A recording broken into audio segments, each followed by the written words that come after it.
que sempre o Senhor tem uma porção nova para nos entregar. Amém? Diga assim: o meu coração está preparado para a porção que o Senhor tem para derramar sobre a minha vida. Amém? Sem perder tempo, Bispo Daniel. Aleluia, que bênção, né? Estamos aqui. Glória a Deus pela tua vida. A paz a todos. Louvado seja o nome do Senhor. Glória a Deus. Muita história também envolvida na vida dessa família. Já tem a jovem aí, né, que eu nem conhecia ela direito. A gente está ficando velho, né? O tempo passa, a gente vai conhecendo, vai vendo que a nossa geração vai crescendo. O pastor Fabrício é uma bênção. Deus foi líder do nosso projeto na época de jovem. E hoje, né, Deus tem colocado a honra na vida dele, um trabalho maravilhoso, não só com a igreja, mas também recuperando pessoas. Um trabalho maravilhoso que tem ali em Caucaia, Casa Refúgio. Nós louvamos a Deus pela sua vida, por atender o nosso convite. Fique à vontade, pastora, a casa é tua. Fabiana é pastora? Fabiana? Aleluia.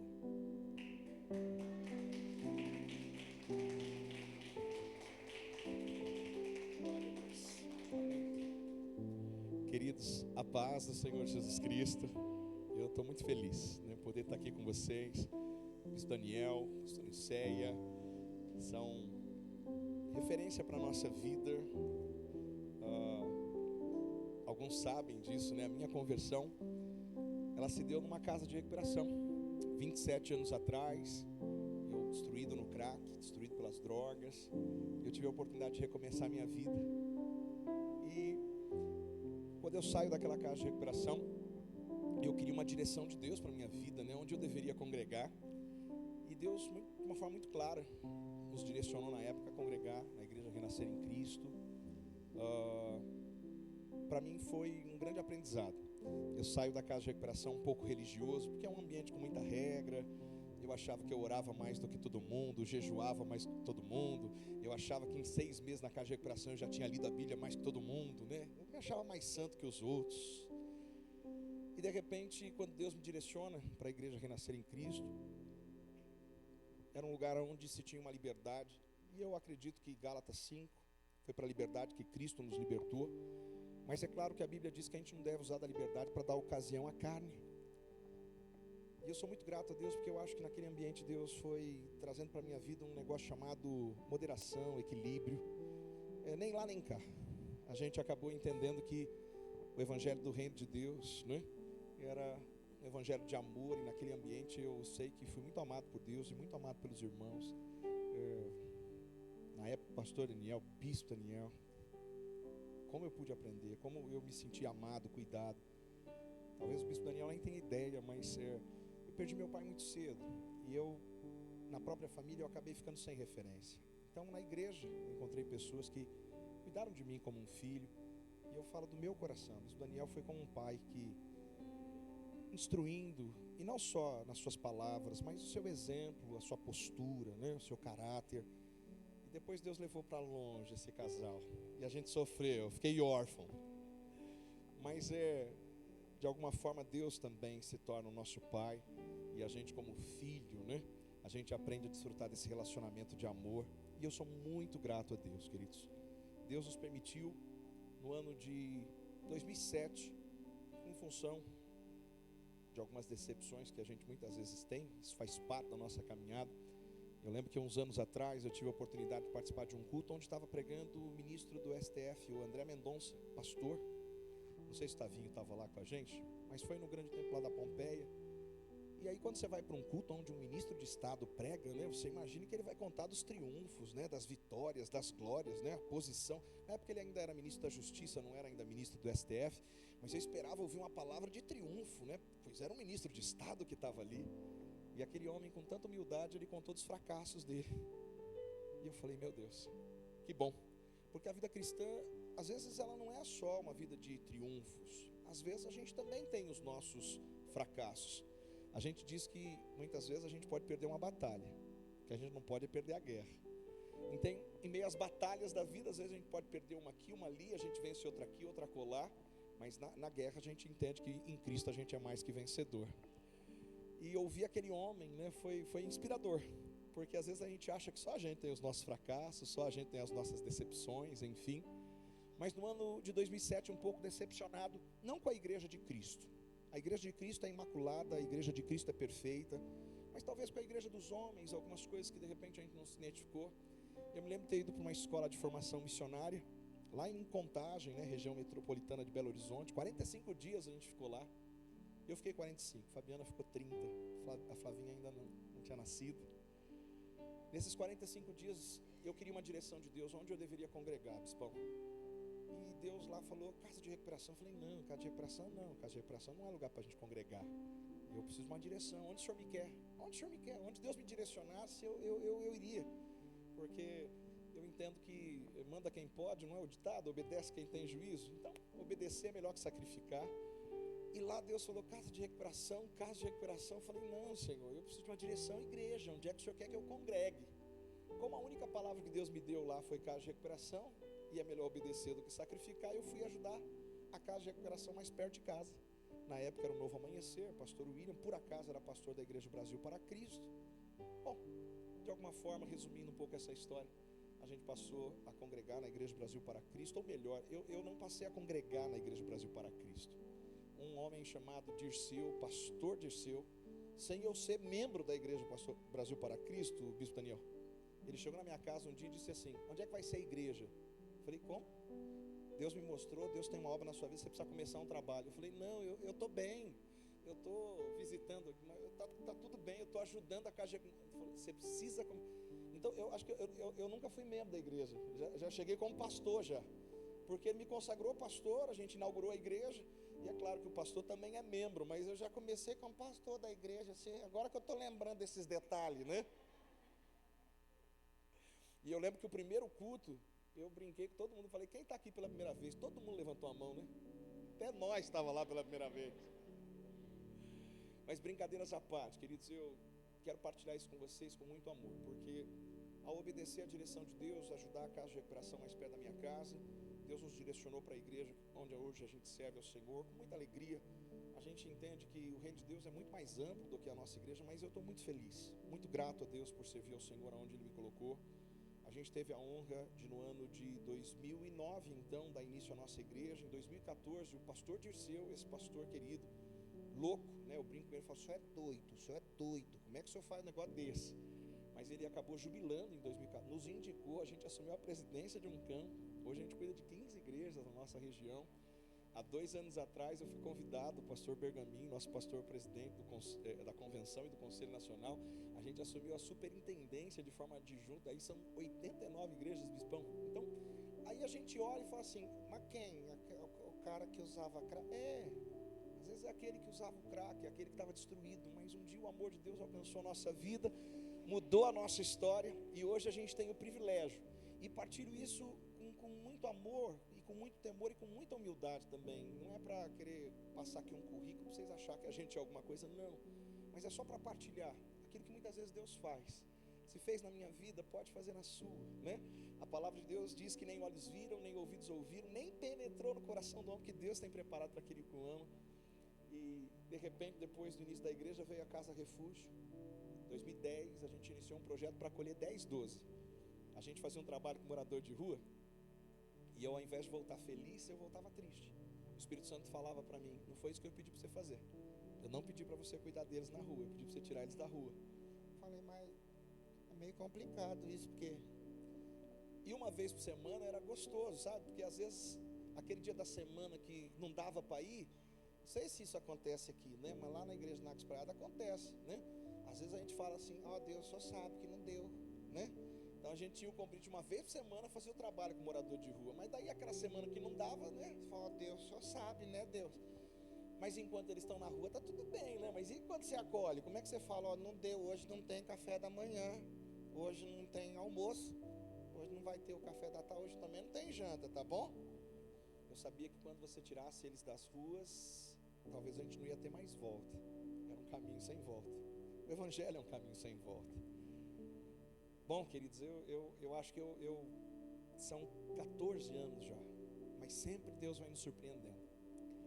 Eu lembro que tinha dia que a gente precisava de uma cesta básica para poder servir a comida. E às vezes a cesta básica da terça chegava na segunda, a da quarta chegava na terça. Deus foi nos ensinando a viver por fé. E eu encerro aqui essa parte, depois já quero entrar na palavra. Mas hoje eu precisava, por acaso hoje é dia 5, e hoje é o 5º dia útil de mês. Hoje eu precisava pagar todo mundo, bispão. Hoje a Casa Refúgio tem mais de 200 acolhidos, acolhidas, funcionários registrados, gente que presta serviço, são quase 50 pessoas. A folha de pagamento é mais de 50 mil reais. E ontem eu não tinha nada. Tinha 600 e poucos reais na conta, ontem. E hoje eu precisava pagar. E aí a gente fica esperando em Deus, porque é nele que a gente pode esperar. Claro que tinham algumas notas fiscais emitidas, prestação de serviço para a própria prefeitura. Hoje a gente presta serviço para o governo federal. Mas é imprevisível essas coisas. E eu confesso para vocês que eu não me lembro de ter recebido uma vez no dia 5. E para a glória de Deus, quando deu meio-dia hoje, apareceu um dinheiro na conta que eu falei, meu Deus do céu. Pagaram o que tinham que pagar. A gente também pagou o que tinha que pagar. E graças a Deus, queridos, é assim. De glória em glória, de vitória em vitória. Amém.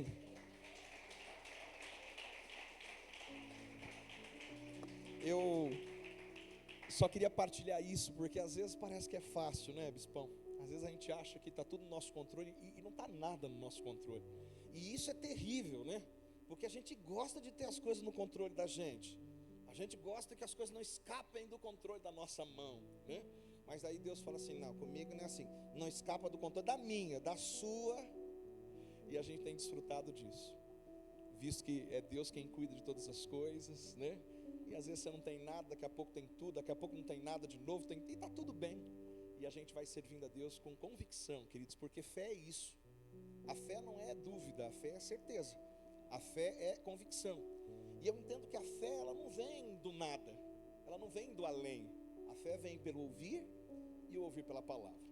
Imagino que esses dias, cada encontro que vocês estão tendo aqui, Deus, tem um pastor amigo da gente, né, o pastor Juca, nosso mestre, nosso professor. Às vezes ele está pregando e ele fala umas coisas boas da palavra, né? Daí ele brinca, ele para assim e fala, dá até vontade de ser crente, né? Eu fico imaginando que esses dias, sabe, reunidos, buscando a Deus, recebendo a palavra, dá até vontade de nós ser crente. A gente sai fortalecido, parece que Eu tive uma experiência na casa de recuperação, de ter culto todo dia. A igreja às vezes nem sempre é assim, né? Tem os intervalos. Mas para mim, que nasci de novo numa casa de recuperação, quando a gente vive umas experiências na nossa igreja, umas campanhas, né? 12 dias de clamor, uns negócios gostosos, assim, tudo a gente acaba inventando para poder fazer culto todo dia. Aniversário da igreja, podia fazer um culto, aí já faz 6, começa na quarta, quinta, Mas é bom demais, queridos, porque de alguma forma a gente abre mão de tudo para poder estar aqui recebendo a palavra, e a palavra vai gerando fé no nosso coração, vai trazendo convicções. E eu fico imaginando que Jesus pode voltar amanhã. Jesus pode voltar hoje. Esse culto pode não terminar aqui. Pastor, o sangue de Jesus. Não estou pronto, pastor. Uma vez eu estava dentro de uma Kombi, e o motorista da Kombi fez uma curva meio fechada, quase bateu num muro. Aí um irmão gritou e falou, misericórdia. Ele falou, não, se bater nós vai para a glória. Aí o irmão gritou e falou, não estou pronto ainda. Mas enfim, queridos, Jesus pode voltar no decorrer desse culto, pode voltar depois do culto, pode voltar hoje, pode voltar amanhã. E se eu tivesse a oportunidade de pregar a última mensagem da minha vida, eu iria falar sobre esse assunto. A gente não teve uma direção, olha, fale sobre isso ou fale sobre aquilo. Fale sobre aquilo que Deus colocar no seu coração. Então eu queria falar sobre o amor. Eu queria convidar você a abrir a sua Bíblia comigo em 1 Coríntios, por favor. 1 Coríntios, no capítulo de número 13, é um capítulo que fala sobre o amor, que nos ensina a respeito do amor. Mas o que chama a minha atenção é que, se você encontrou o capítulo 13, você vai ver que um pouquinho antes está o capítulo 12. E no último versículo do capítulo 12, o versículo 31, o texto bíblico diz: entretanto, busquem com dedicação os melhores. E aí o apóstolo Paulo parece que faz uma pausa, parece que ele puxa o freio de mão, parece que ele dá um breque, porque se você perceber, no capítulo 12, ele está falando sobre dons, ele está falando sobre a unidade da igreja, e depois no capítulo 14, ele vai continuar falando sobre dons, a unidade da igreja, mas parece que no 13, ele parou para mostrar para a gente um caminho mais excelente. E aqui o texto então diz: passo agora a mostrar-lhes um caminho ainda mais. Sabe, queridos, eu brinco às vezes, né? Minha formação em educação física, talvez não precisasse falar, deu para perceber, né? Por causa do pânceps. Fabiana também é professora, minha mãe era professora, minha irmã era professora. Bom, família de professores, né? E quando a gente dá aula, na minha área nem tanto, né? Mas o pedagogo em si, que dá aula para educação infantil, fundamental, ciclo 1, né? Não é aquela coisa da nota da escola, né? Não tem nota, na verdade, não é o conceito bom, né? Regular, péssimo, né? Aqui, para a glória de Deus, ninguém levou um péssimo, né? Mas alguém deve ter levado aí na vida, né? A gente não, aleluia, né?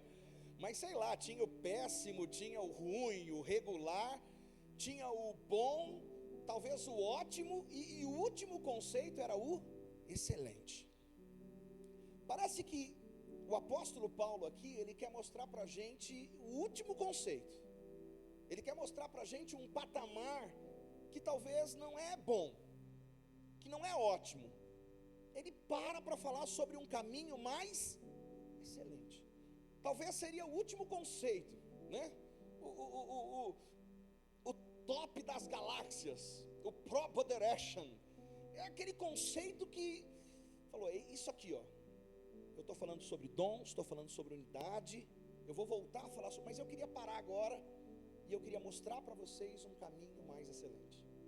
E aí quando ele para falar do caminho mais excelente, a gente percebe que aí ele vai falar sobre o amor. A Bíblia diz que Deus é amor. A Bíblia diz que os dois maiores mandamentos: amarás o Senhor teu Deus sobre todas as coisas, amarás o teu próximo como a ti mesmo. Eu sempre brinco que o amor a Deus é uma coisa muito subjetiva, não é? Se eu perguntar aqui para alguém: você ama a Deus? Se você levantar a mão, ai de mim querer dizer que você não ama. Quem sou eu para poder dizer que você não ama? Mas o amor ao próximo é um negócio mais sério. E aí, eu não sei o que acontece, mas parece que Deus, olha para quem está do seu lado e diga: Deus é bom. Diga para quem está do seu lado: parece que Ele é muito sábio. Parece que Ele sabe todas as coisas. Então, eu fico olhando como Ele sabia que a gente é meio complicado, né? A gente, que eu quero dizer eu, né? Vocês não, vocês são uma benção. Mas a gente, eu assim, só eu, a gente é meio complicado. Olha o que a palavra diz. Lá em 1 João, no capítulo 4, diz: se eu não amar o irmão a quem eu vejo, é impossível amar a Deus a quem eu não. Aí pegou nós. Porque se o amor a Deus parecia ser subjetivo, agora o negócio estreitou, Celção. Porque se parecia ser subjetivo, agora parece que é um negócio mais objetivo. Como se Deus estivesse dizendo: ó, você vai me amar sobre todas as coisas, maiores mandamentos, vai amar o teu próximo a ti mesmo. Mas se você não amar o teu próximo, que você vê, não adianta você dizer que me ama. Deu uma apertada? Deu uma complicada? Mas eu entendo que Deus, Ele só corrige o filho que Ele ama. E às vezes aquela apertada, aquela complicada, aquela ajustada, é por amor. E aí a gente percebe que esse Deus de amor, Ele não quer que a gente viva a nossa vida por conta de qualquer coisa. Ele quer que a gente viva a nossa vida por aquilo que vale a pena. E quando ele mostra o caminho mais excelente para mim e para você, ele dá alguns exemplos muito claros. Diz que, ainda que eu fale a língua dos homens, eu falo português. Outro idioma, misericórdia. Eu já passei cada vergonha que só por Deus. Uma vez eu estava num ônibus com um monte de jovem americano. Eu achei que dava para falar alguma coisa. Só achei. Fomos para o Paraguai fazer uma viagem missionária. O nosso portunhol, eles entendem, que moram na fronteira. A gente foi fazer um trabalho em Hernandárias, né? Cidade do leste, depois de Hernandárias. A turma entende, o portunhol vai bem. Mas tem uma turminha em alguns assentamentos, que seriam como se fossem comunidades, favelas que a gente visitou, que o idioma que eles falam é o Guarani. Deus poderoso. Não deu. Mas ainda que eu fale a língua dos homens, português, inglês, francês, alemão, Guarani, e dos anjos, a Bíblia diz que se eu não tiver amor, serei como sino que ressoa, como prato que retine. Versículo 2: ainda que eu tenha o dom de profecia, e saiba todos os mistérios, e todo o conhecimento, e tenha uma fé capaz de mover montanhas.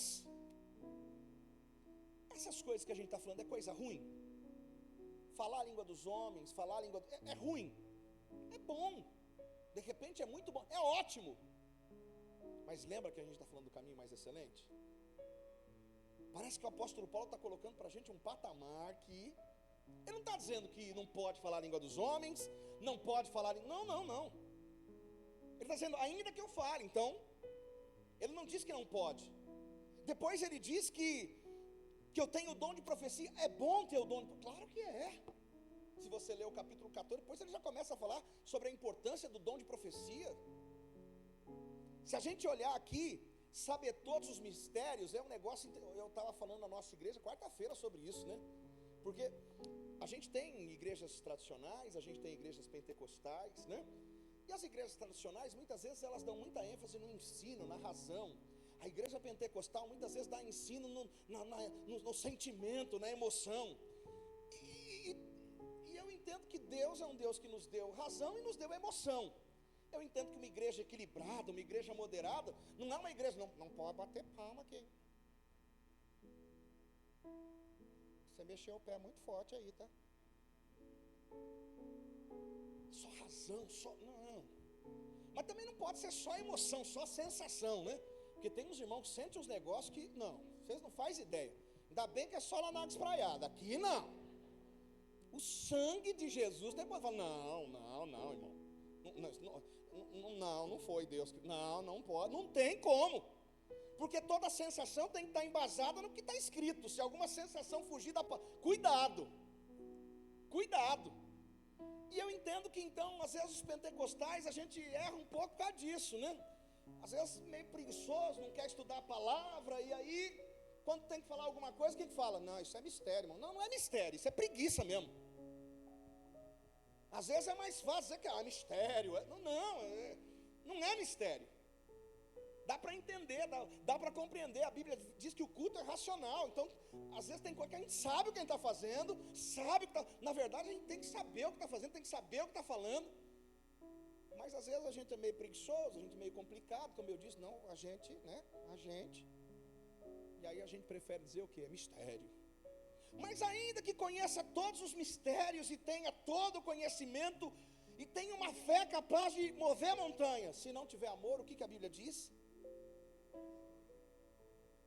Eu acho que a gente poderia dizer que não vale nada, né? O próximo versículo diz, ainda que eu dê aos pobres tudo que eu possuo e entregue o meu corpo para ser queimado, mas se não tiver amor, nada disso me... Esse é o caminho mais excelente. Essas coisas são boas, talvez sejam ótimas. Em momento algum ele está dizendo que a gente não deve fazer nada. Não. Mas está mostrando que o excelente é o amor.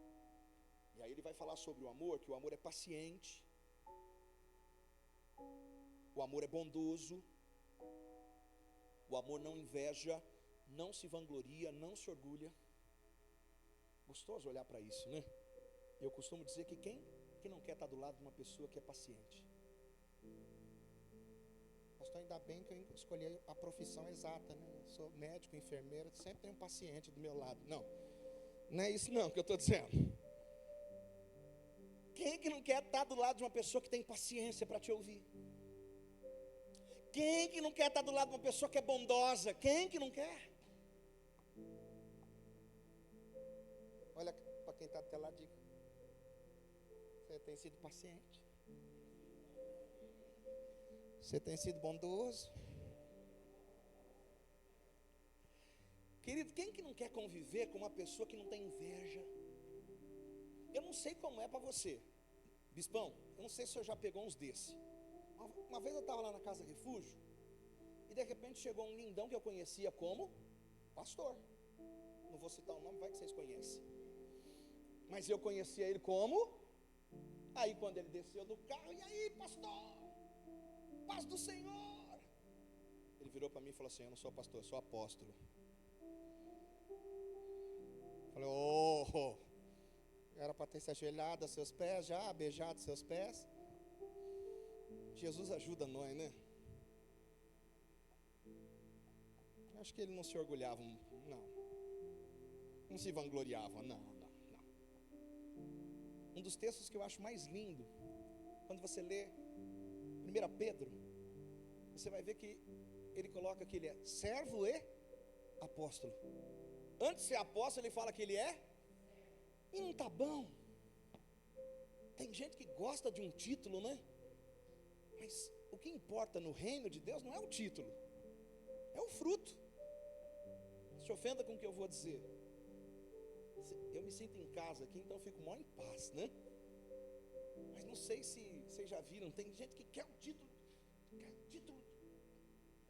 Mas você quer o título de pastor para quê? Você não...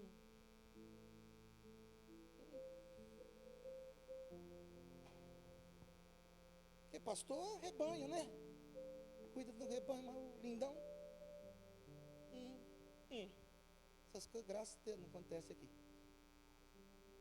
Mas lá agora, por causa da posição que a gente assumiu, a responsabilidade que Deus deu, tem uns lindão que aparecem lá, sabe? E aí, quer assumir igreja, tá bom, anda com a gente. Um mês, pastor? Não, uns anos. Deixa eu te conhecer. Deixa eu ver de onde você rende, de onde você rai.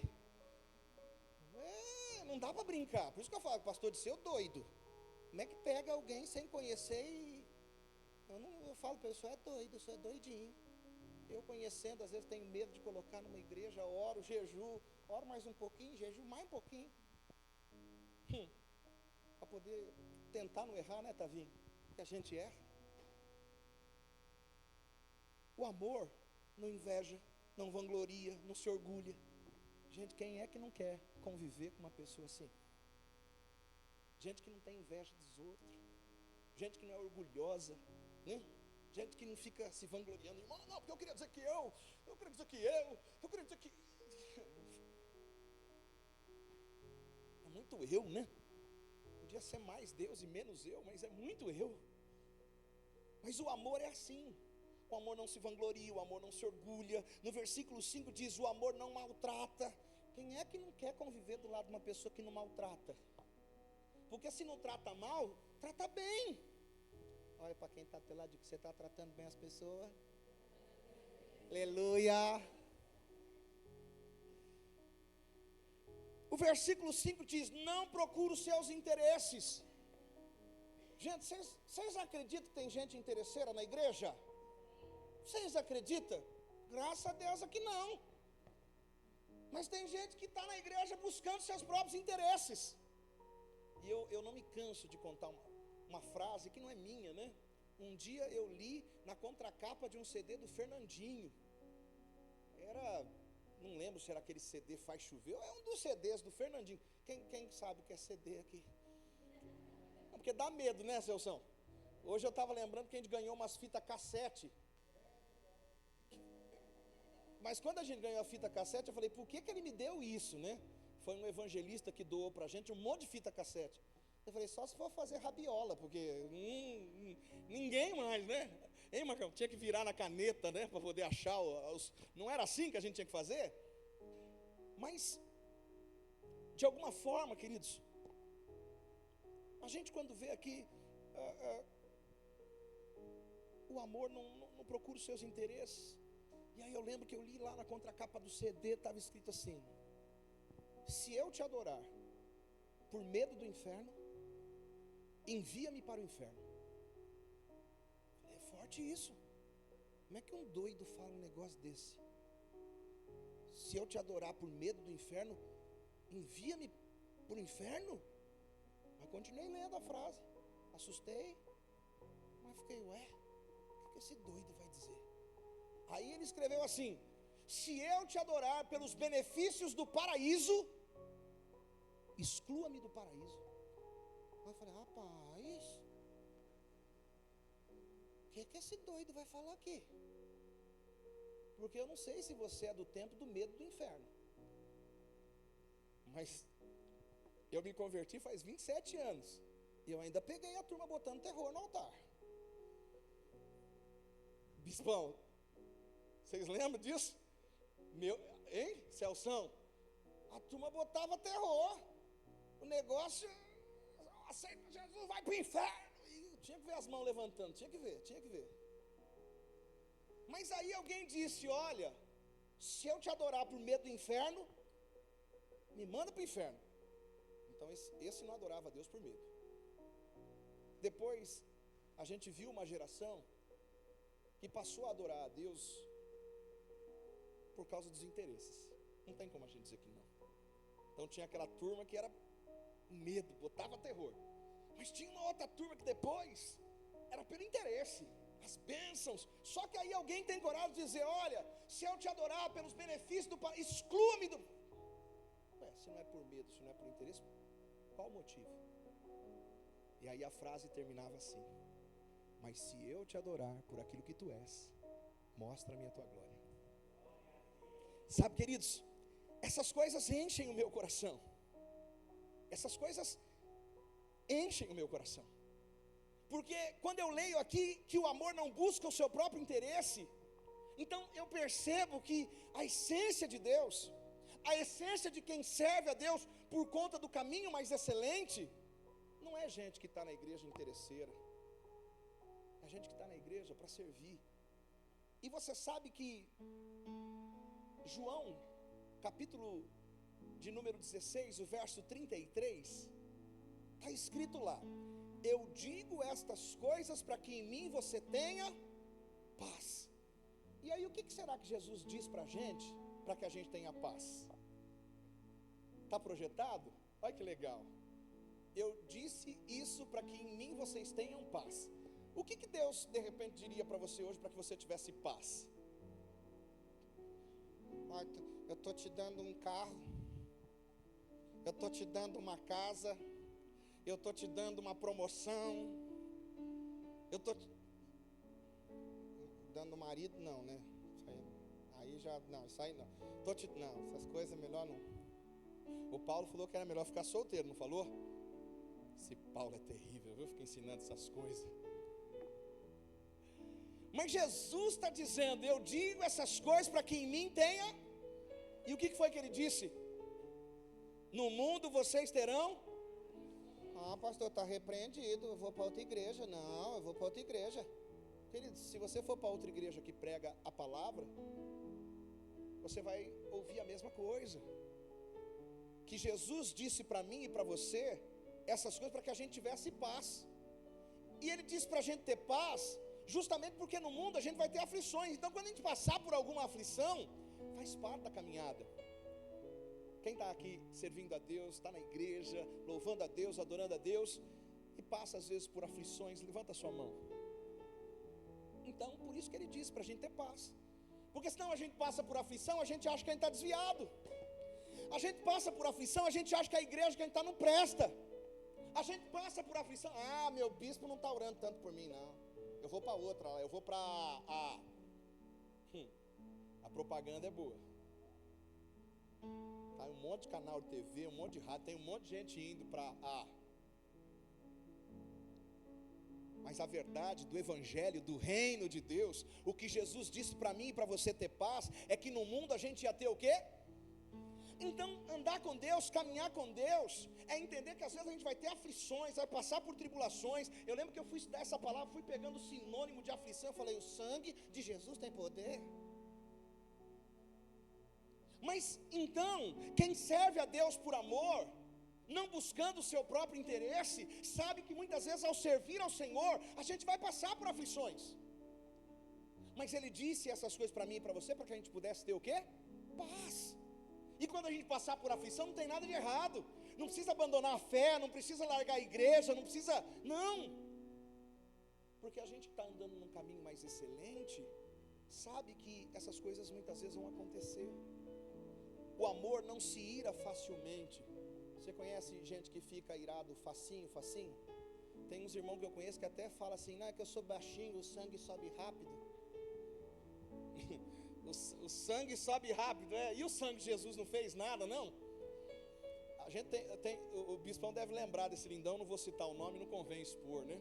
Mas tem um queridão nosso, o Celção também vai lembrar dele, que ele contava, né, o testemunho dele, que nasceu numa família desestruturada, largado na invernada, e a esposa, né, nasceu numa família, o cuidado do pai, da mãe, e aí quando eles casaram, às vezes eles tinham umas discussões, né, e quando eles iam discutir um com o outro, aí ele falava assim, mas eu não tive amor de pai, eu não tive amor de mãe, eu fui criado solto na invernada, né, e aí chegou um dia que ela teve coragem, e ela disse assim para ele, mas Jesus não fez nada na sua vida, não?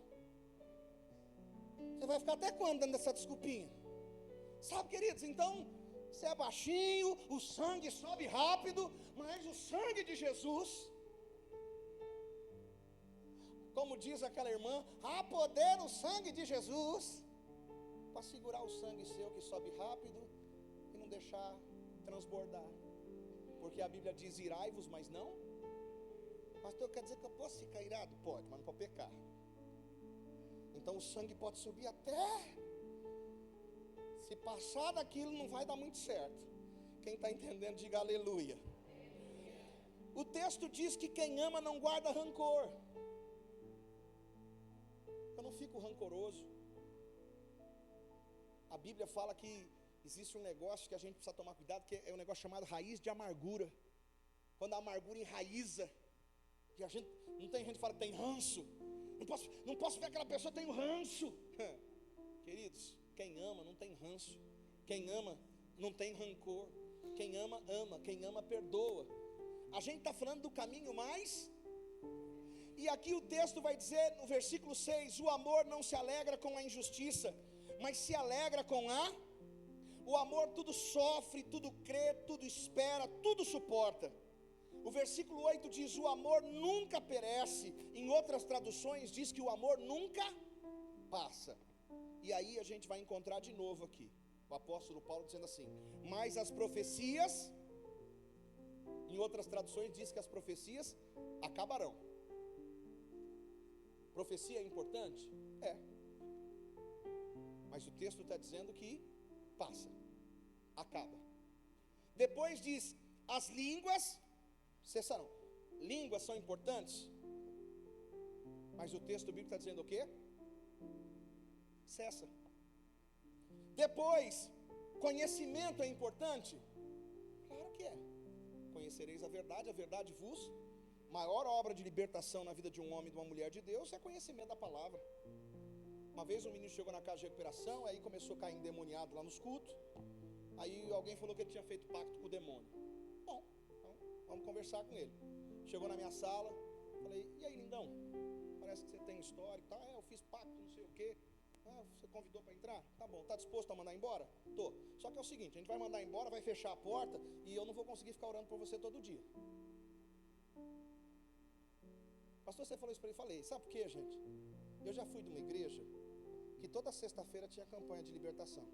Vocês acreditam que toda sexta-feira as mesmas pessoas estavam endemoniadas? Eu não aguentava mais orar pelas mesmas pessoas. Não dá não. Não, já até sabia o nome do demônio já. Só faltou cadastrar como membro da igreja. A turma dava um ibope, não dá, bispão. Me ajuda aí. Então eu falei para ela, eu não vou conseguir, mas quando você tiver alguma, você mesmo vai repreender, tudo bem? Rapaz, Deus fez uma obra linda na vida daquele lindão. Se ele fez um pacto com o demônio, agora ele fez um pacto com Deus. Ah, pastor, o que, gente? Eu lembro de uma escola bíblica que eu fiz dentro da escola que eu trabalhava, umas professora católica que queria aprender a Bíblia. E não era católica que não era praticante, era praticante. Eu dei uma revista de escola bíblica, passou uma semana e falou, olha, a gente não está conseguindo entender, será que não daria para a gente se reunir? Pedi para a diretora da escola, ela deixou, na escola viva. Sala dos professores, era a nossa escola bíblica, uma vez por semana. Aí a gente veio falando, Deus, Jesus, Espírito Santo. Aí um dia a gente foi estudar Mateus 4, que fala da tentação. E aí diz que o diabo, gente, vocês acreditam que quando a gente falou o diabo, a professora falou assim, ai, não fala esse nome que arrepia. Eu falei, peraí, estamos falando Deus, Jesus, o Espírito Santo já faz um mês. Agora falando do diabo, arrepiou? Não se ofenda com o que eu vou dizer, mas tem gente que dá mais ênfase para o diabo do que para o próprio Deus. Parece que o diabo é mais poderoso. Não estou dizendo que o diabo não existe, não estou dizendo que ele não se manifesta na vida, mas peraí. Se fez o pacto do diabo, a gente quebra o pacto do diabo, agora está fazendo uma aliança com Deus. E aí, graças a Deus, o lindão ficou bem, para a glória de Deus. Que alegria, que ele entendeu que ele não precisava ficar, todo culto ficar orando por ele. O pastor estava com preguiça? Não, não é preguiça. É porque Deus deu poder e autoridade no nome dele, mas não deu para mim só. A gente precisa caminhar, porque o relógio não é crente. Mas aqui diz que profecia passa, a língua passa, conhecimento passa, mas o amor nunca passa. Então não se ofenda com o que eu vou dizer, mas se tudo isso passa e o amor não passa, qual seria a coisa mais importante na vida da igreja? Qual seria a coisa mais importante na vida de um cristão? Tudo vai passar. Se a gente for no versículo 13, diz assim, permanecem agora estes três, a fé, a esperança e qual que é o maior deles? E desculpa o que eu vou dizer, por que a gente não vê essa mensagem pregada no rádio, na TV? Por que a gente não ouve falar sobre isso? Será que é uma mensagem fácil de falar, difícil de viver? Acho que sim. Amar não é fácil. Por isso que Deus pegou a gente, se não amar o próximo quem tu vê, não adianta falar que me ama. Não é fácil amar. Tudo isso não é fácil não. Uma pessoa que tem essas características, é gostoso de viver com ela, é gostoso de andar com ela. Como é maravilhoso viver com alguém que ama. Mas aqui eu só preciso caminhar para a gente encerrar. O texto diz no versículo 8, que o amor nunca passa, a profecia desaparece, língua cessa, conhecimento passa. No versículo 9, o apóstolo Paulo diz que em parte conhece, em parte profetiza. No versículo 10 diz, quando vier o que é perfeito, o imperfeito desaparecerá. Mas no versículo 11, por esses dias, Deus fez soprar no meu coração esse versículo de uma forma que eu nunca tinha parado para pensar nisso. O apóstolo Paulo disse assim, quando eu era menino, falava como menino, pensava como menino e raciocinava como menino. E aí depois ele diz o quê? Quando me tornei homem, deixei para trás as coisas de... E aí esses dias, eu estava no carro, a Flavinha estava comigo, tinha ido buscar ela na escola, e eu lembro que eu ia pregar na Igreja do Brasil para Cristo, é tudo os braque da vida, bispão. É o Masbraque, é o Febraque, é Mini Braque, é Jubraque, né? É Fofos Braque, é Véia Braque, é tudo os braque, né? E eu ia pregar no sábado e no domingo, em encontro de homens, em culto de homens, que é o Masbraque, né? E eu estava orando a Deus, pedindo uma palavra, pedindo algo que Deus pudesse colocar no meu coração para a gente poder partilhar. E de repente, no carro, voltando, tinha pegado a Flavinha na escola, sopra no meu coração esse versículo. Falei, Deus, eu nunca tinha pensado nisso. Como se o Espírito Santo dissesse, você vai pregar para homens, não é? É. Então você fala sobre isso. Que quando a gente era menino, quando a gente pensava como menino, raciocinava como menino. Mas aqui o texto bíblico diz, quando eu me tornei o quê? Homem. Pastor, isso serve para as mulheres ou é só para os homens? Não, serve para nós. Nós tudinho serve isso aqui. Porque quando eu me tornei homem, deixei para trás as coisas de... E aí o Espírito Santo soprou no meu coração e disse, filho, sabe o que faz a diferença entre meninos e homens? Sabe o que faz a diferença entre meninas e mulheres de Deus? Quem serve a Deus por amor, queridos, deixa de ser menino. Quem anda com Deus, caminha com Deus, faz a obra de Deus, motivado pelo amor, deixou de ser menino. Os outros motivos é coisa de menino, é coisa que... Mas quando a gente deixa de ser menino, aí aqui é o contexto. Porque ele não ia colocar esse negócio de era menino, pensava como menino, falava como menino, dentro desse contexto de amor, para falar de outra coisa. Mas aqui o apóstolo Paulo está mostrando claramente que a gente deixa de ser menino e a gente passa a ser homem de Deus. A gente deixa de ser menina e passa a ser mulher de Deus, quando a nossa motivação é o amor. Eu não sei quais são as suas motivações em estar aqui nessa noite. Eu não sei quais têm sido as suas motivações em servir a Deus, em andar com Deus, em caminhar com Deus. Há 27 anos atrás, o que mudou a minha vida não foi o ódio de Deus. Há 27 anos atrás, o que mudou a minha vida foi uma mensagem que falava do amor de Deus. Queridos, o amor de Deus, ele nos constrange. O amor de Deus, ele é poderoso para mudar a nossa vida, para mudar a nossa história. Eu queria, com muito amor nessa noite, queria convidar você a se colocar em pé, com a permissão do bispo Daniel.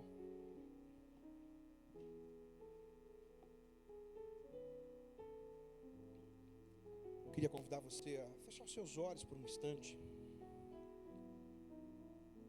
Celção, será que eu posso usar o violão?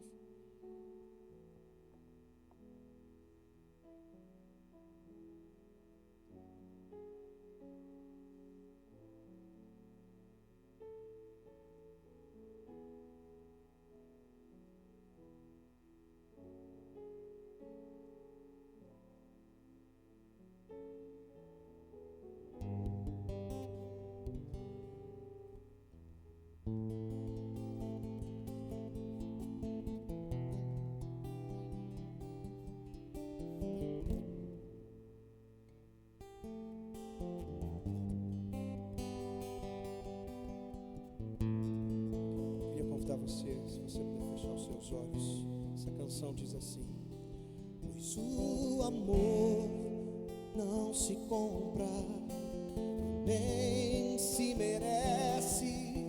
O amor se ganha, de graça o recebe. Pois o amor não se compra, nem se merece. O amor se ganha, de graça o recebe. Eu quero conhecer Jesus. Eu quero conhecer Jesus. Eu quero conhecer Jesus.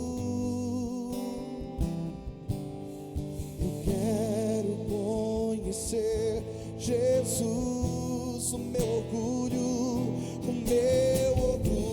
me tirou do jardim.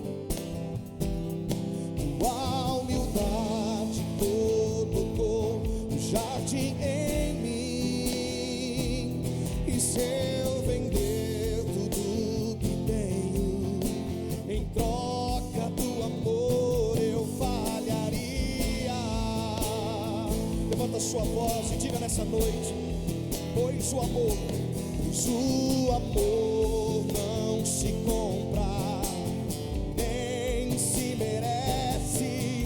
O amor se ganha, de graça o recebe. Eu quero conhecer Jesus. Eu quero conhecer. Quantos querem? Levanta suas mãos e diga: eu quero conhecer. Oh,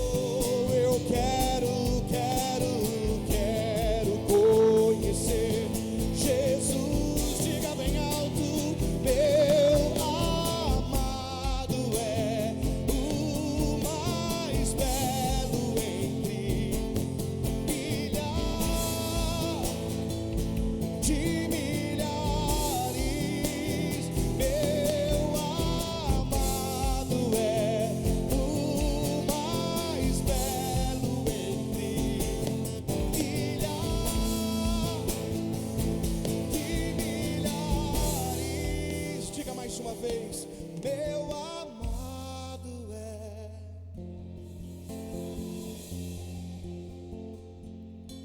Humilhar.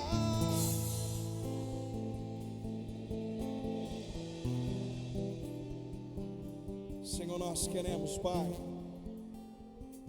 de todo o nosso coração, Senhor, queremos que o Senhor